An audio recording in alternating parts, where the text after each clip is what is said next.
Drink it in, man.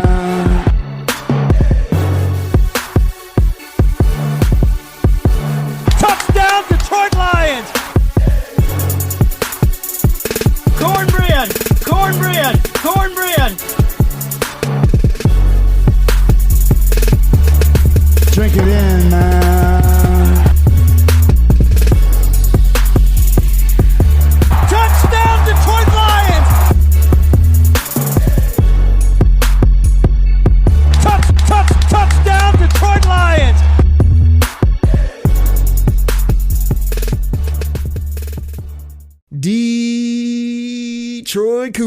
Detroit Koolaid drinkers. It's Friday here on the show. Friday on the Detroit Koolaid Cast. I'm your host, Eric Oakery. Thank you so much for listening.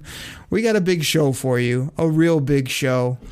And most of you are probably thinking, of course you do. The Lions are playing the Rams, which means they're playing Matt Stafford. But no, we got that going on. But we got Logan Lamorandier from Sports Illustrated back on the show. So it's a huge show every time the man, the myth, the legend comes on. Logan, how you doing this week? Doing good. How are you? I'm doing good, man. But like I said, we had a fun Wednesday show. Here we are on the Friday pod. And all I want to do is talk Lions and Matt Stafford. All I want to talk about is Matt Stafford and the Lions because they're going head up this week. There's a lot of people that have a lot of strong takes on both sides of the coin. We're just going to be two buddies talking about it right now. So you ready to get into this? Yeah, Stafford talk.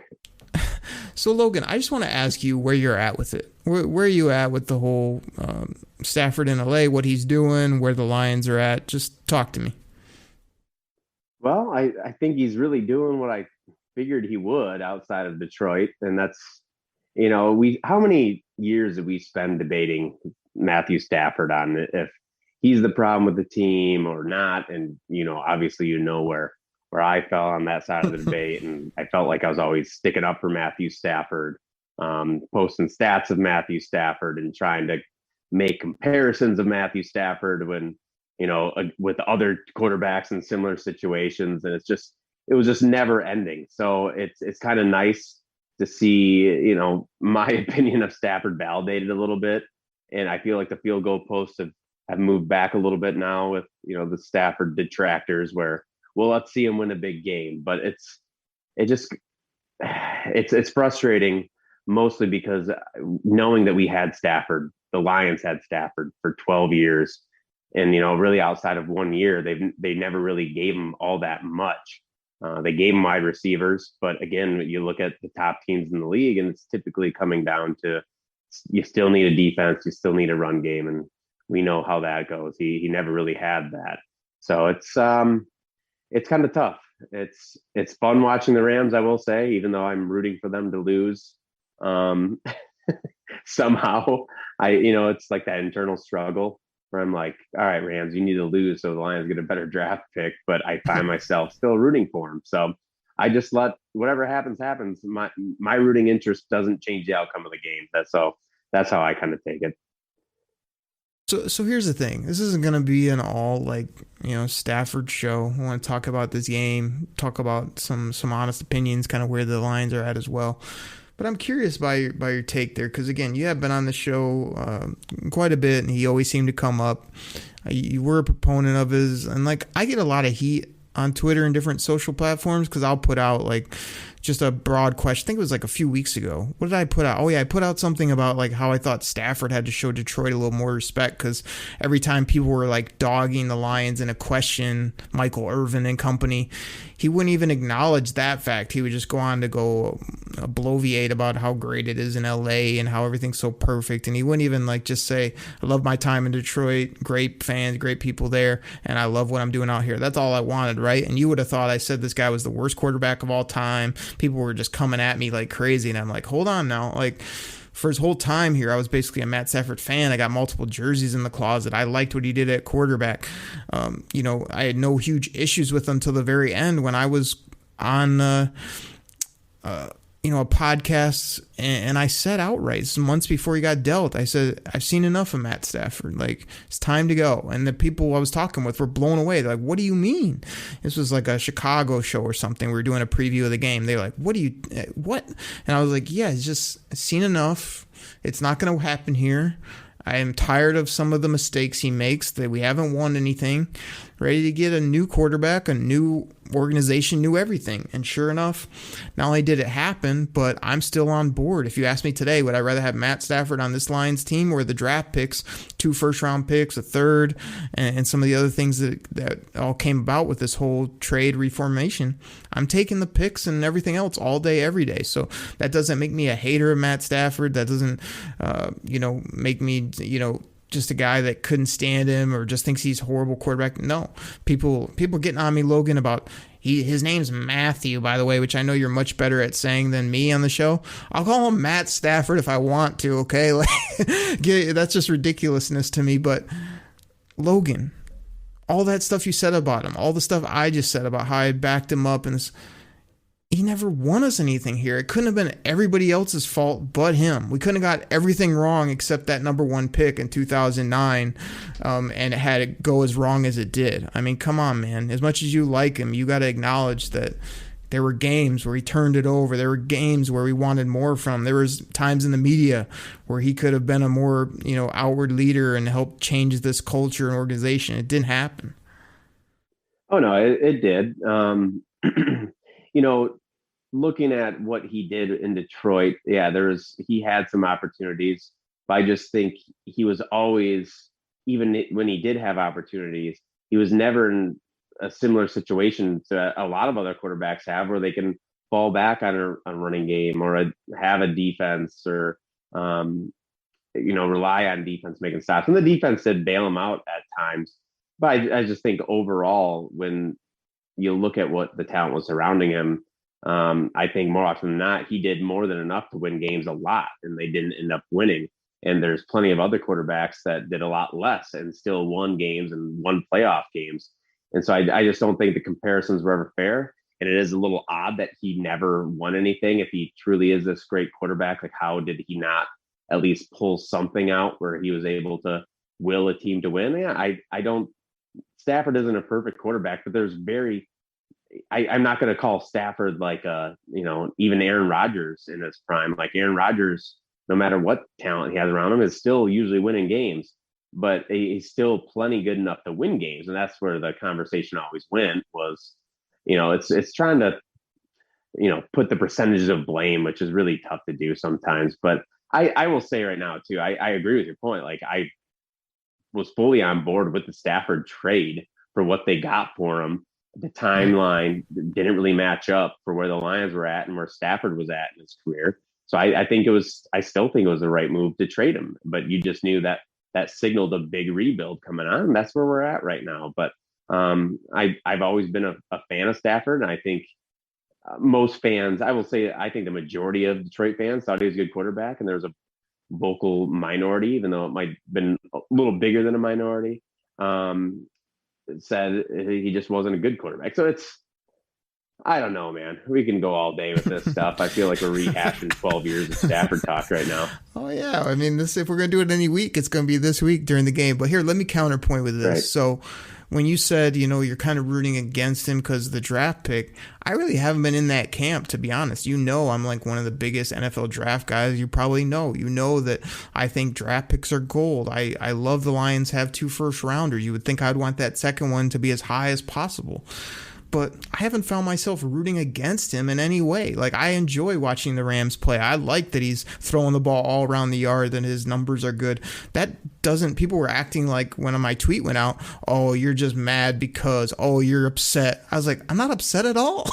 Like, I'm rooting for the guy. I'm like, I enjoy what he's doing out there. And like, some people may be on the other spectrum of that, or might think that, it doesn't make sense because I should want him to lose every game. But I knew that's not only not a reality, we've seen the we've seen it come to be that, I mean, him and Cooper Kupp are absolute money. You know, he's starting to find Bobby Trees. He's being protected by that O-line, which I thought was going to have some issues. They obviously have some ball players on defense. So he's doing what I kind of thought he would do, and he's even doing it at a better level in some areas. Now, we're only 6 games in, so we'll see how it all shakes out. But I find myself totally rooting for the guy, enjoying watching him. I do have him in multiple dynasty leagues where it was nice to see him get that offensive wizard as a coach, as well as he seems like he's in a great headspace. Everyone's like, just let him enjoy his time. Why would you talk about it? You're old. I'm like, I'm totally cool with him living it up in LA and playing for them. Like, I got no issues. All I kind of said was that I just want him to always respect Detroit. Detroit gave him a lot, and that brings me to my other counterpoint where you're like, oh, he was a great quarterback and they never surround him with a run game and this and that. Like, you go back and look at it, I doubt there's many other teams that put as much draft capital into weapons and running backs and wide receivers as the Detroit Lions did. Now, they obviously missed on guys like Titus Young, Mikel LaSure, but there were also some good football players in there that washed out of the league too. And I feel like some of that has to go on number 9, that he didn't bring them along properly, or they didn't get the football in the way they needed it.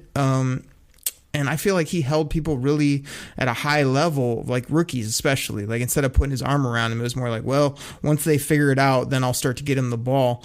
So that's where I'm talking about the half and half. Like, I'm totally cool with everything that happened. I'm rooting for him. But also, like, I feel like the Lions always tried to get him all these things to help him, and it just never worked out. And I just can't put that all on the draft picks themselves. It's got to be a little bit on number 9, but I think you're right too, that he's already shown he can throw it all around the yard and make crazy throws, so it's probably more on some of those picks, but I just can't go 100-0 like some people online. Well, they tried to surround him with talent, and you know, there were some nice players, but more than that, there were misses. I mean, that second round streak on running backs that they were trying to get with him, it's not like they went elsewhere and succeeded. And they did. They tried to give him an offensive line, and it never really worked out. But it's just, again, it's hard to believe that in 12 years they just never were able to really give him a run game. And during his 12 years in Detroit, you know, he had the dead last ranked run game, and so that's not great by any means. He never had a rushing attack that finished in the top half of the league either. So even though they tried to surround him and get him pieces to run the ball, it just never happened. And, you know, maybe that is a little bit on him. I've always kind of thought that the Lions passed the ball a ton, and it's kind of like chicken or the egg. Is that because they couldn't run, or because they wanted to pass with Stafford? So I don't really know. This is just a good litmus test. I feel like him being on a new team in year 1 he's already finding great success. And you look at his passer rating, and it's like tops in the league, and his average yards per attempt is near the top in the league, and he's just tearing it up. And the Rams are 5-1, and so I guess now we're just at the point where you got to see what he does in the playoffs. Yeah. I mean, my counterpoint. We'll come to kind of this matchup here for a moment. Like, I mean, the Lions' talent isn't where it needs to be. I would not be surprised if, you know, as much as he's going to say all the right things, like I could see this being a ball game where Stafford looks to throw for 400, 3 to 4 touchdowns, you know, have a bunch of, you know, highlight reel type plays. I can see all that going down, and I'm not too worried about it. You know, I kind of wish the Lions were rolling and were healthier, so it could be this big time, you know, his team versus him type matchup. But, you know, the spread's like 13, 16 points. We pretty much know it's going to be a shining game for him, a tough game for the Lions. But I mean, like the one tough game, I want to say the Rams have played, like, didn't they lose to like the Cardinals or somebody that they got blown out by? So like one of the tough teams he went up against, you know, they didn't show up and got shown the door. So that's what I'm curious to see, is when the lights are brightest and when he plays, you know, is he going to do things? Because, I mean, yeah, if you're putting up stats against the Giants and some of these other teams, I mean, that's kind of what he did here a lot that always frustrated me. It's like Goff did it the last game as well, you know, put up numbers late when it doesn't matter. Nobody's playing defense. So I want to see him in those big time matchups. And he's obviously beat Tampa Bay, which was a big win. So I don't know. Like I say, I don't want to come off negative, but I'm still like, show me the big time wins. But I feel like this game is going to be a real tough one. It would be fun for Jared Goff to show up big, who's really been down and been beaten up here in the city. And again, I feel like I've seen enough. Like, I had high hopes, but I've kind of seen enough of he's not the guy long term. But I'd kind of be fun if we're talking Lions for number 16 to show up and have a really nice game in his old stadium, kind of show that he can play, and kind of have a nice shootout with number 9 there. That'd be fun. Yeah, that'd be nice. But I think for the most part, Goff is kind of who we thought he was, especially considering the last 2 years with the Rams. What you saw from him is kind of what he is now, and then you take away all of his receivers and give him essentially practice squad players right now for the most part. It's the worst receiving core in the league. It's going to be tough to do very much. And then his run game, he can't really rely on the run game because the Lions aren't in a position to run the ball. So it's not a good spot for Jared Goff to be in. I don't think there's many quarterbacks out there who would make this offense look good when you also consider the defense. It's just, although I guess I need to give the Lions defense some credit. They've actually been okay. They've had some good stretches of play. They're still a ways away, but they've kept the Lions in the game more than enough. If the Lions had any type of big play threats at the receiver position, maybe they do a little bit more. But yeah, I'm not with Goff. It'd be great if he showed up and there was a shootout, but I don't think that's going to happen. But you never know. Yeah, no doubt about it. I guess where I'm at with it is I expected Jared Goff to be much better than he has been. I expected a drop off from like the arm talent, like the speed and the ability to make those small windows, but I've been real disappointed with just anytime Goff throws down the field, it's not accurate. It's a duck. He's barely ever going downfield. I mean, gosh, these little dump off routes. I mean, I don't even know what the objective is on a lot of these. He says he's going to open guy, but it's literally just nothing impressive. And to me, I understand that the guys catching it have something to do with it, but I mean, even if you surrounded him with really good receivers, like the guy I've seen these first handful of games isn't a guy that would just light it up with better weapons. This guy is a much more he's just not a dynamic player that I hoped he would be. I was like, man, I maybe he can light it up, in certain games. I don't know how this team would ever score like 30 with what I've just shown me so far. And like you say, every time I watch Stafford and the Rams, I feel like it's going to be hard to keep them under 28, 30, 35 points the way they're playing. So I do think it sets up bad in those realms. But I'm just saying, like, even if you don't have the talent, like this should be a game that Goff comes in with a burr under his saddle. Like, hey, I'm going to like play tough. I'm going to make the throws when they're open. I'm going to be dialed in this game.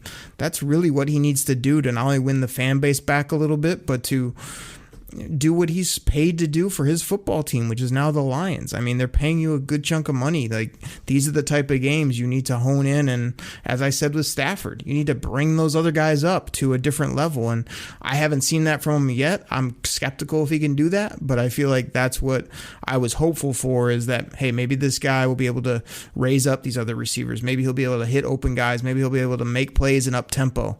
I just haven't seen it yet. I'm hoping that we get a little bit of that this week. Yeah, I'm been most disappointed with Goff just with his accuracy. He's missed plenty of open players, and that accuracy has been one of his strengths, of everything he does. It's always been accuracy. That's supposed to be what he does well. And he's seen too many players that he's had open that he's missed, and you don't get many opportunities with this offense. And if there's someone open, you need to hit that open player. It doesn't matter their skill level.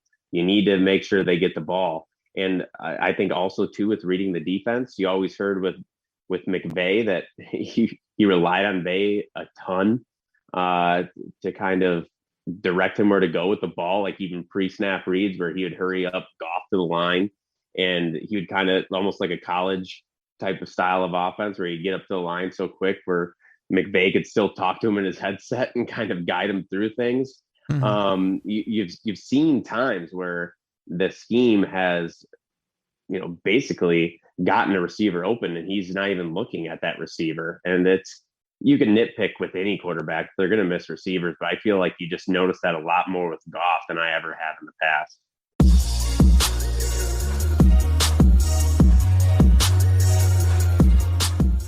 All right, everybody. This goes out to my fantasy football fans out there. Now, you probably heard about Reality Sports Online, the most powerful fantasy sports platform where owners can build and manage their fantasy team like a real NFL general manager. But the question is, have you tried it?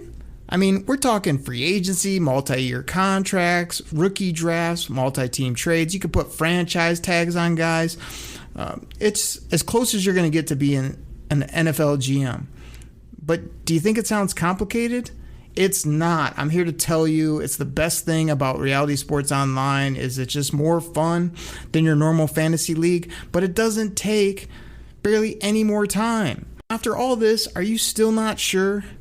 I mean, come on now. You can test your general manager skills by going over to Reality Sports Online, call it RSO.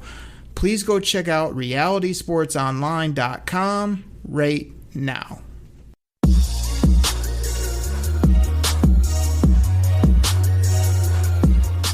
So Logan, let me ask you this. We're talking about a lot about Stafford, a little bit about Goff. You know, we kind of know where we sit as well as where most people sit with that combo right now.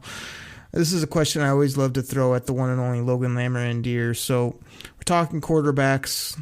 Lions have number 16 back there now. We know they got to get a young guy. Or where are you at with your whole quarterback plan, which is always like build the team, plug one in at the end? Like, is there anybody in this upcoming draft you're real excited about? Do you have like a game plan if you're the GM of how you're still going to do this thing, or where you at with the QB for the Lions long term?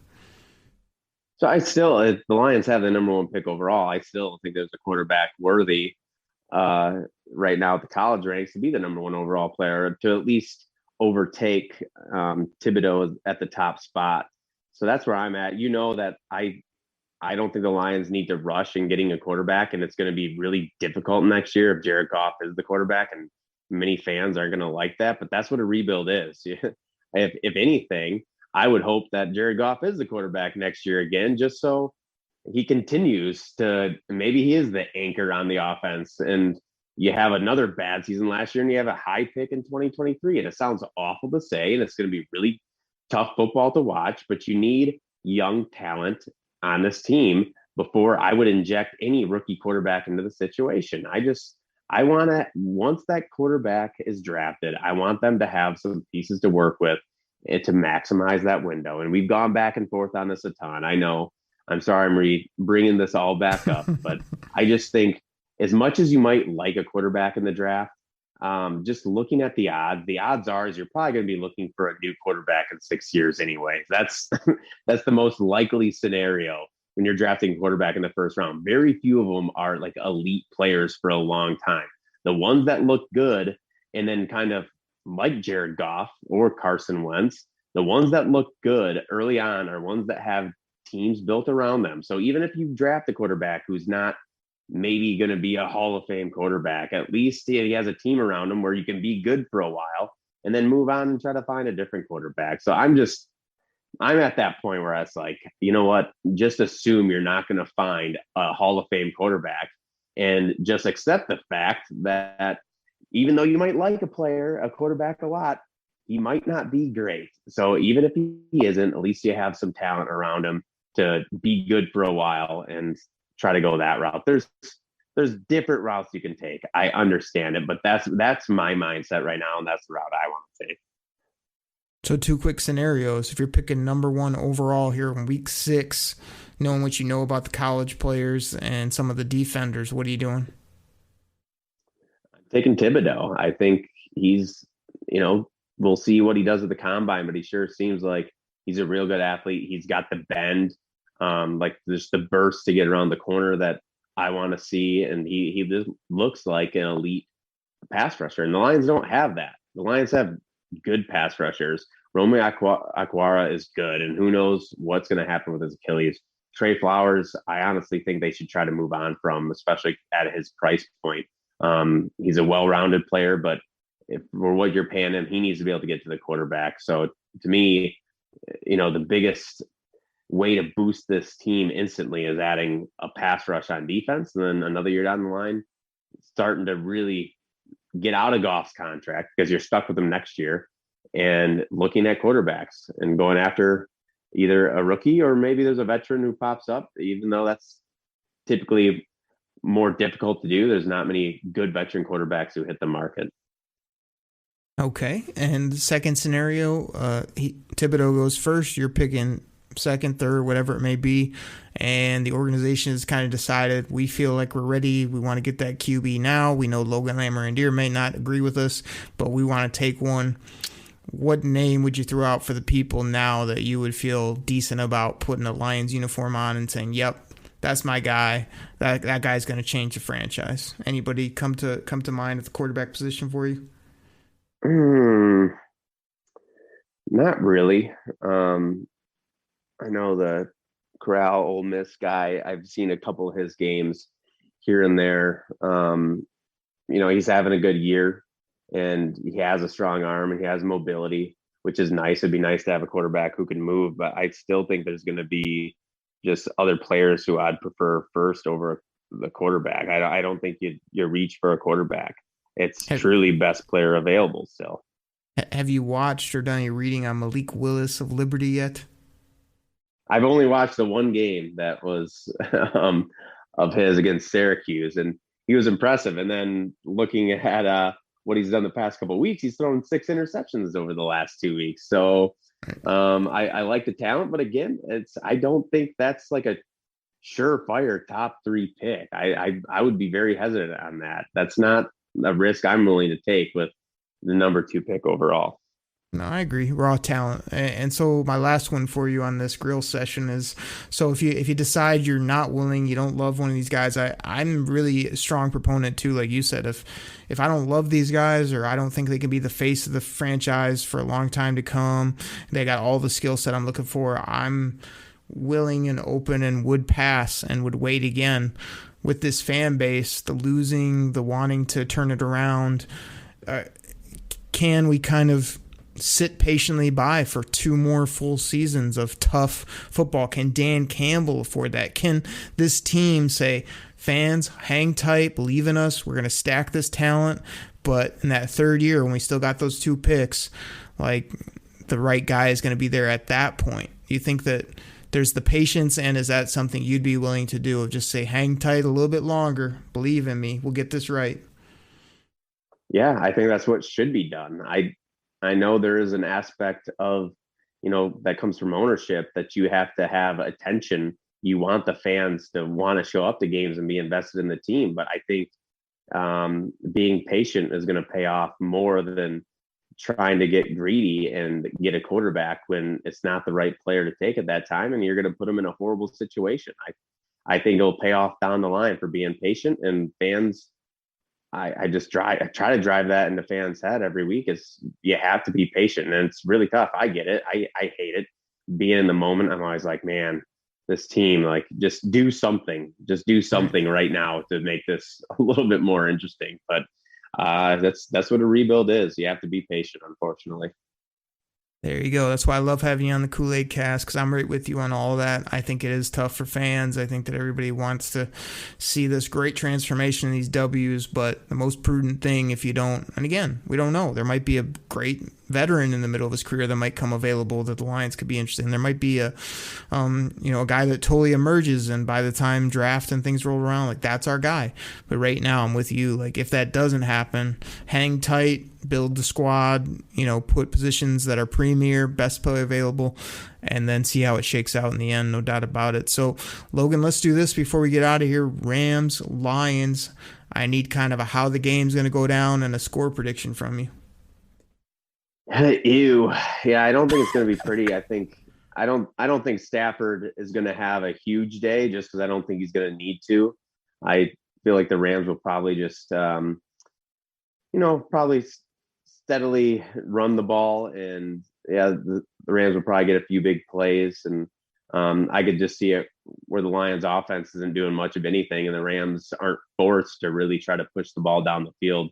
So I'm going to say the Rams 31, Lions 13. Yeah. Part of me wants to respectfully say that, Lions are going to go out there with the best intentions, and Matt Stafford's going to just be cutthroat and drop 40 burger on them and make all these great plays. But I'm kind of with what you just said right there. I feel like he'll come out, play pretty well in the beginning. That's all the broadcast will be talking about how great he is and how this Lions team is kind of a mess at this point.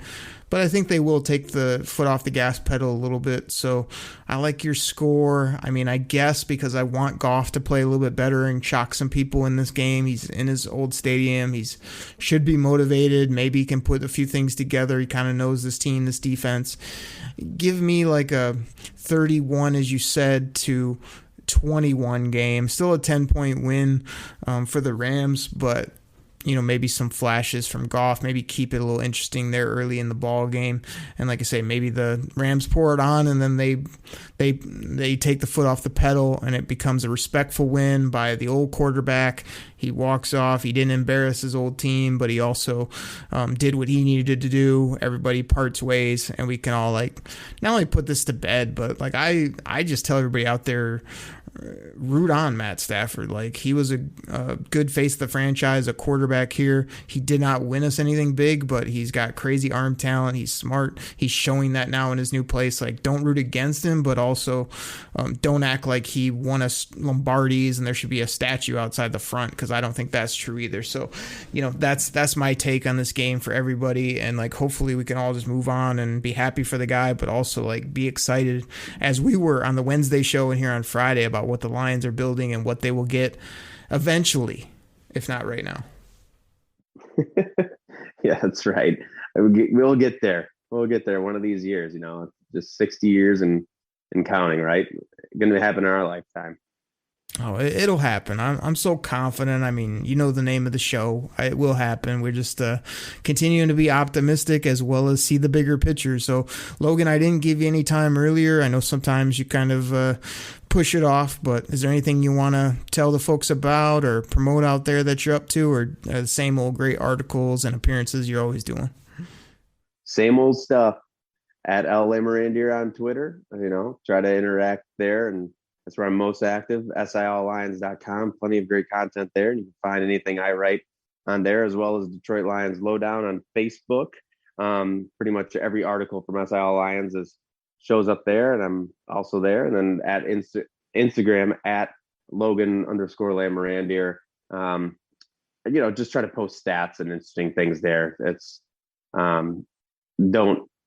don't always get into too many conversations. I'm not on Instagram all that much, but I do try to at least post there to keep things interesting. He's a busy man, folks, but you got to give him a follow, soak up his content, as well as just always really enjoy having you on the show once a month or so here on the Koolaid Cast, talking Lions football, man. Thanks a ton for coming on. It's been fun. Of course. Appreciate you having me. Look forward to next time. Absolutely. Everybody, have a great week. Enjoy this game. We'll see what our Lions do, and we'll catch you next week right here on the Detroit Koolaid Cast. Take care, everybody. We're out. Drink it in, man. Cornbread! Cornbread! Cornbread! Pack the bag. Start the plane. This game is over. It is over. What a comeback by the Lions! Drink it in, man.